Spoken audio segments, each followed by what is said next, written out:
안녕하세요. 행운파파입니다. 최근 전 세계가 공급망 재편이라는 거대한 숙제를 풀고 있는 가운데 결국 올 것이 오고야 말았습니다. 세계 경제의 두 거물, 일본과 중국이 제대로 정면 충돌했습니다. 오늘은 단순히 뉴스를 전하는 걸 넘어 전 세계의 경제 지도를 흔들고 있는 이 전쟁의 본질을 분석해 보겠습니다. 지금 뉴스에서는 연일 히토류 수출 금지라는 자극적인 헤드라인이 쏟아지고 있죠. 일본 경제계는 발칵 뒤집혔습니다. 이 보복이 딱 3개월만 지속돼도 일본이 입을 직접적인 타격만 무려 6조 원에 달할 거라는 공포 섞인 전망이 나오고 있거든요. 하지만 말이죠. 우리가 여기서 주목해야 할 건 중국이 나쁘다 혹은 잘한다식의 뻔한 비난이 아닙니다. 일본이 불쌍하다 아니면 쌤통이다 꽃이다 같은 단순한 이분법도 아니고요. 사실 이 싸움은 철저하게 계산된 정치적 도발과 그에 따른 압도적인 힘의 과시가 맞붙은 아주 지저분한 이권 전쟁이기 때문입니다. 중국은 자신들이 쥔 히토류라는 자원을 칼처럼 휘두르기 시작했고 일본은 그 칼날이 날아올 걸 뻔히 알면서도 먼저 매를 번 측면이 있습니다.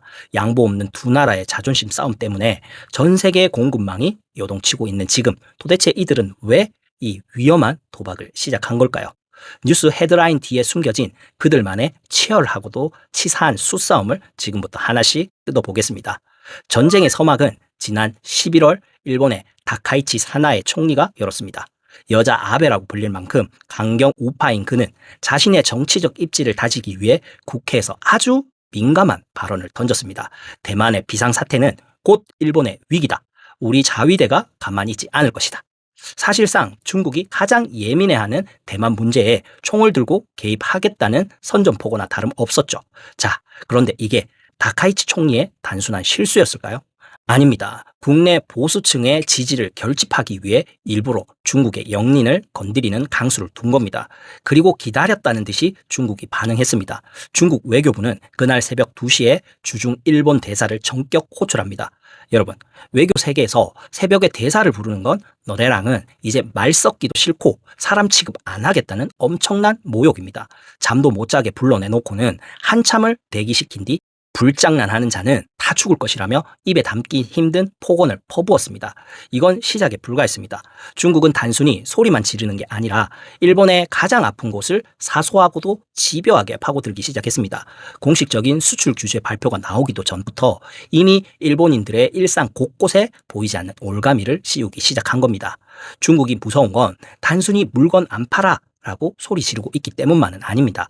상대방이 어디가 가려운지 어디를 찌르면 가장 아파할지를 기가 막히게 안다는 거죠. 일본이 우린 대비됐다라고 큰 소리 칠 때 중국은 전혀 예상치 못한 5가지 방향에서 아주 치사하고도 정밀한 수를 두기 시작했습니다.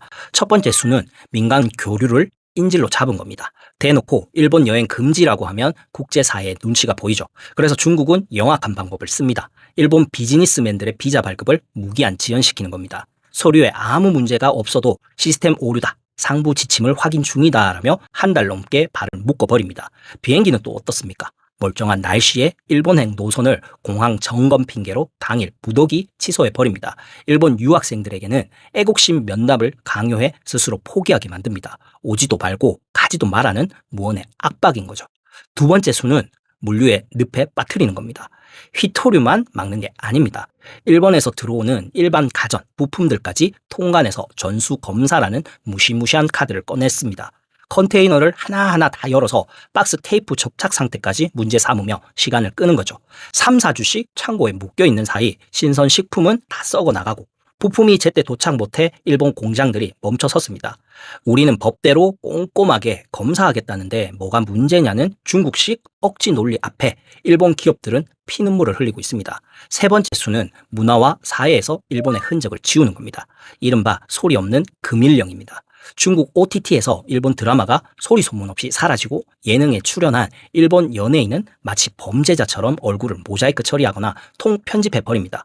SNS에서는 일본 여행 키워드가 검색되지 않게 막아버리고 뒤로는 댓글 부대를 동원해 일본 제품을 사는 사람들을 매국노라고 몰아세우며 심리적 공포를 조성합니다. 네 번째 수는 가장 극단적인 인적 보복입니다. 중국에 나가 있는 일본 대기업 주재원들을 간첩 혐의로 기습 체포하기 시작한 겁니다. 정확한 혐의도 알려주지 않은 채 잡아두고는 일본 영사의 면담 요청도 국가안보라는 방패 뒤에 숨어 번번이 거절합니다. 이건 일본 정부에 보내는 직접적인 경고입니다. 너희 국민의 안전을 담보로 잡고 있으니 어디 한번 계속 까불어 봐라는 식의 아주 저열한 수싸움인 셈입니다. 결국 이 싸움은 누가 더 도덕적이냐의 문제가 아닙니다. 일본은 정치적 이득을 위해 도발의 명분을 던졌고 중국은 기다렸다는 듯이 자신들이 가진 모든 치사한패를 꺼내 들었습니다. 상대의 숨통을 누가 먼저 끊느냐 혹은 누가 먼저 비명을 지르며 항복하느냐를 겨루는 잔혹한 서바이벌 게임이 시작된 겁니다. 자, 그런데 일본이 지금 왜 저렇게 사색이 되어 비명을 지르고 있을까요? 사실 15년 전에도 똑같은 일이 있었거든요. 그때 일본은 중국한테 아주 처참하게 말 그대로 뼈도 못 추리고 당했습니다. 일명 센카쿠 선장 체포 사건이죠. 당시 일본 정부는 아주 기세등등했습니다. 영해를 침범한 선장을 법대로 처벌하겠다며 기소까지 강행했죠. 그런데 중국의 대응은 단순했습니다. 그래?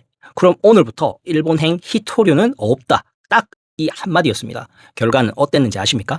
자존심 세우던 일본이 100기를 드는 데 걸린 시간이 딱 4일이었습니다.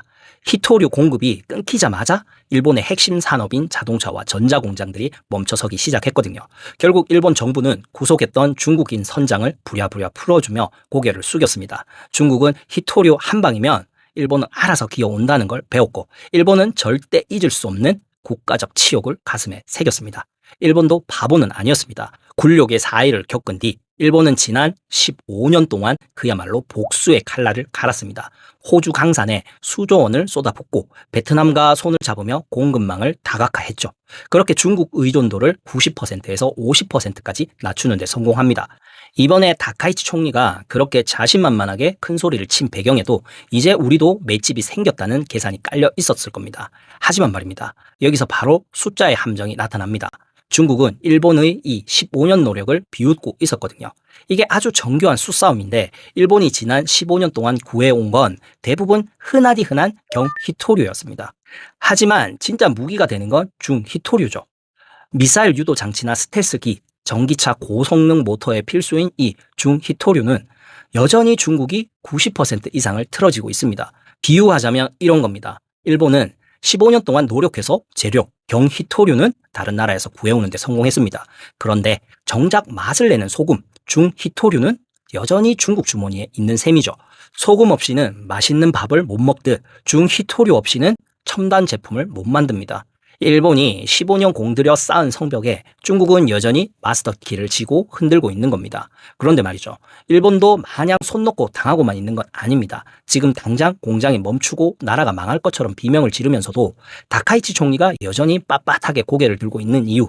바로 지난 15년간 창고에 몰래 쟁여둔 전략적 비축분 때문입니다. 일본은 현재 짧게는 60일, 길게는 180일까지 견딜 수 있는 히토류를 비축해둔 상태입니다. 즉 당장 내일 반도체 라인이 멈추는 건 아니라는 거죠. 일본의 수싸움은 명확합니다. 이 비축분이 바닥나기 전 약 180일의 골든타임 안에 승부를 보겠다는 겁니다.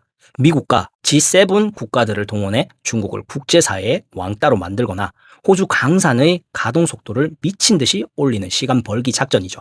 하지만 중국은 이걸 비웃고 있습니다. 그래, 6개월은 버틴다 이거지? 그럼 우린 1년 동안 막을게 라며 느긋하게 기다리는 겁니다. 일본 기업들이 먼저 비명을 지르며 자국 정부에 제발 항복하자고 반기를 들게 만드는 이른바 고사작전입니다. 여기서 중국의 아주 결정적인 한 수, 일본은 즉시 차단했는데 정작 미국에는 1년 유예라는 당근을 슬쩍 던져 놓았던 겁니다. 이게 아주 영악한 갈라치기 수법입니다. 일본은 지금 당장 죽겠다고 동맹국인 미국에 매달리는데 미국 입장에서는 우리는 1년이나 여유가 있는데 일단 천천히 대화로 풀자며 한 발 물러서게 만드는 거죠. 일본 입장에서는 미국만 살 길 찾느냐는 서운함이 들 수밖에 없고 미일 동맹 사이에는 자연스럽게 균열이 생깁니다.